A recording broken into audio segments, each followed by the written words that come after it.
సహస్రలింగాల దేవాలయంలో గురు పౌర్ణమి వేడుకలు. గురు దత్తాత్రేయునికి మహాశివునికి పంచామృతాభిషేకాలు. జగిత్యాల రూరల్ పులాస సహస్రలింగాల దేవాలయంలో గురు పౌర్ణమి వేడుకలు ఘనంగా నిర్వహించారు. ఈ సందర్భంగా గురు పౌర్ణమి సందర్భంగా గురు దత్తాత్రేయునికి మహాశివునికి పంచామృతాభిషేకాలు ఆదివారం ఉదయం 9 గంటల నుండి 10 గంటల వరకు వేద మంత్రోచ్చాల మధ్య పూజాకర్తలను ఆలయ అర్చకులు నిర్వహించారు. ఈ సందర్భంగా విశేష సంఖ్యలో గురు పౌర్ణమి పురస్కరించుకొని ఆలయానికి చేరుకొని స్వామివార్లను దర్శించుకొని ప్రత్యేక పూజలు నిర్వహించారు. విచ్చేసిన భక్తులకు తీర్థప్రసాదాలు, అన్నదాన కార్యక్రమం నిర్వహించారు. ఈ కార్యక్రమంలో ఆలయ నిర్వాహకులు, భక్తులు తదితరులు పాల్గొన్నారు.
शोभनं गलप्रदं मया नीतं महादेवा तुभ्यं दास्यामि वसुन्धरा कुङ्कुमोदकस्नानं समर्पयामि कुङ्कुमोदकस्नानानन्तरेण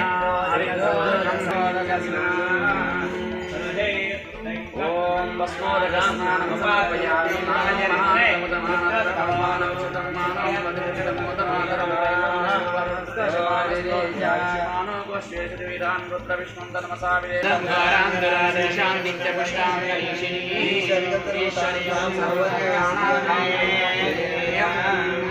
लक्ष्मी मोक्षलक्ष्मी लक्ष्मी सरस्वती श्रीलक्ष्मी वरलक्ष्मी प्रसन्न